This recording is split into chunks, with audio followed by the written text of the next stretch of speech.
Thank you for joining us for this webinar. Basically, we're going to share some of the best practices for putting things on HTTP and how it matches up with our default search result sort of the best match. So getting into a little bit of how the factors that we use in determining best match, how you can use them to help your listings show up in search engines and be higher on Google or on our HTTP search results. Let's see, sorry, working with one screen's a little different here. Okay, so basically, when we're looking for stuff on the internet, your biggest factor on finding anything on finding your parts on the internet is making sure that it matches what the end user is looking for. So what Google's looking for is that first, and then it starts weighing other factors. And so then you get into page load speed and how well things are laid out and how well they're spelled out inside of the actual content of the page. So how well, basically how well Google thinks that an end user is going to interpret your stuff. So what we've done is we've gone to a best match value, and that best match value uses different pieces of information. So we used to just look at the price and go, okay, well, the most expensive thing is probably the best quality. So that's actually what people are really looking for. And it was simple and it was quick. But over time, we've found that we need to add more to that, more ways of breaking that out so that not only can it not be gamed, people would put in a high price and then put in a description with some other price or something like that. But it also needed to match more what Google is looking for from a search engine, Google and Bing, but any search engine was looking for. So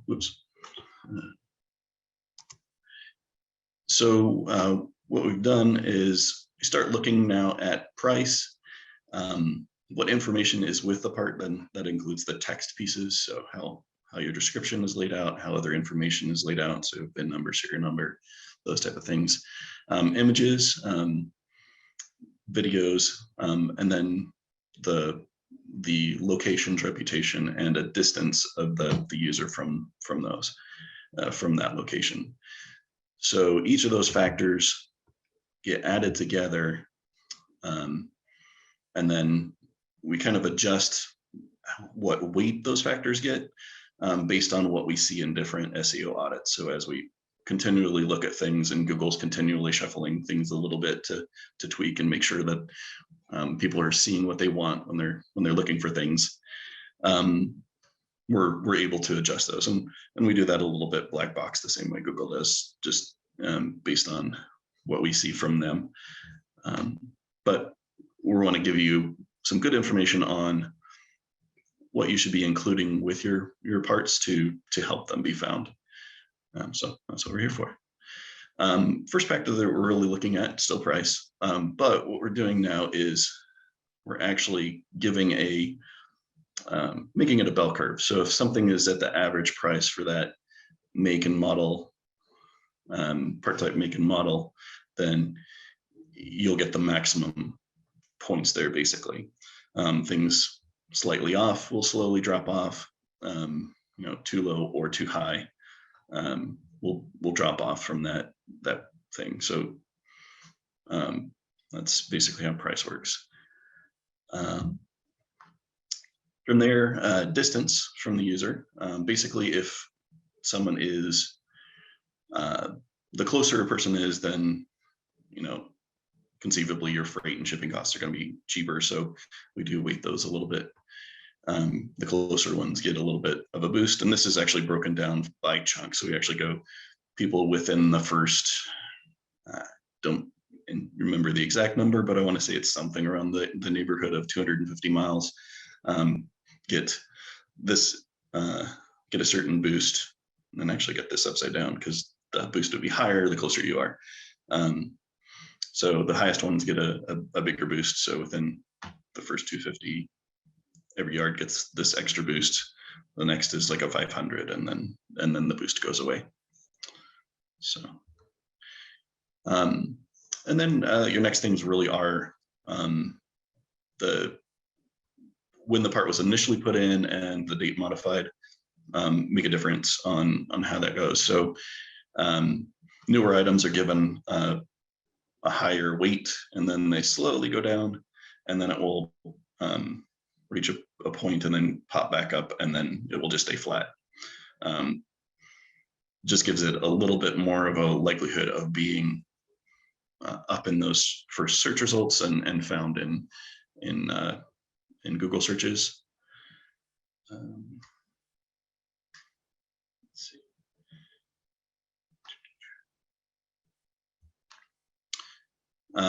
Let's see.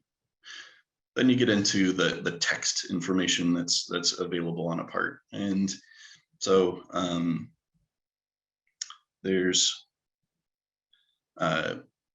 you have your description, the question and answer things that are entered into iTrack, VIN number, OEM number, and serial numbers.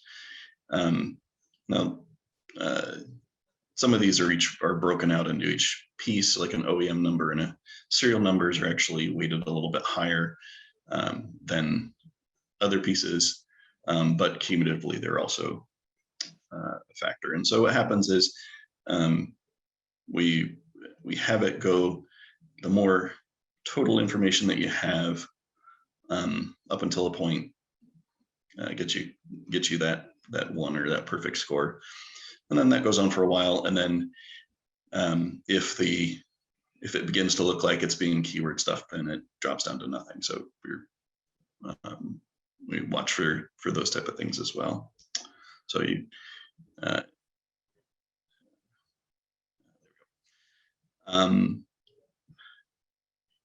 let's see. The next big thing is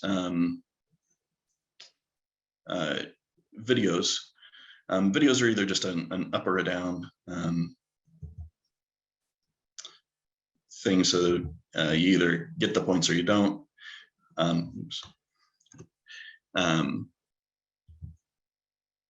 Although we have been kicking around a little bit of things like, it's not as important for certain part types, but for an engine or a complete vehicle, it'd be more important. So we might weigh that more in the future in the background, but for now they're just a yes, you get it, or no, you don't.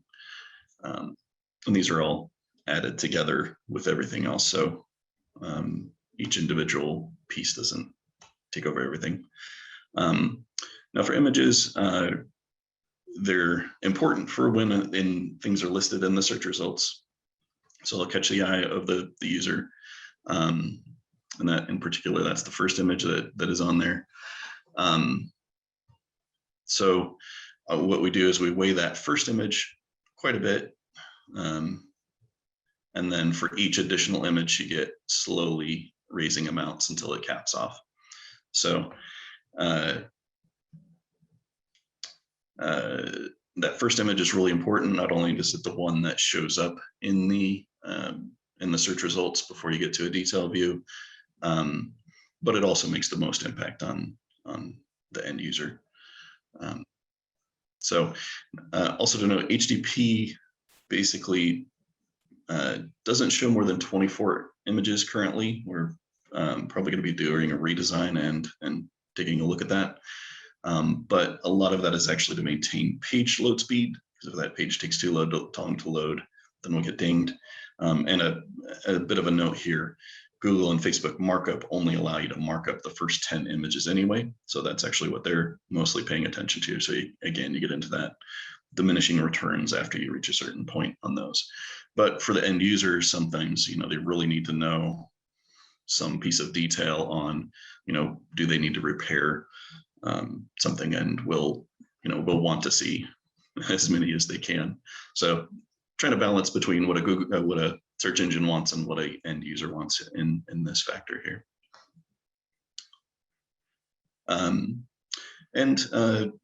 This is the vendor or the reputation piece that I also mentioned it about, is basically if people do things that are trying to game the system, or put links into there, then yes, we will basically you'll be brought to the end of the search results. It's not something that you should be doing.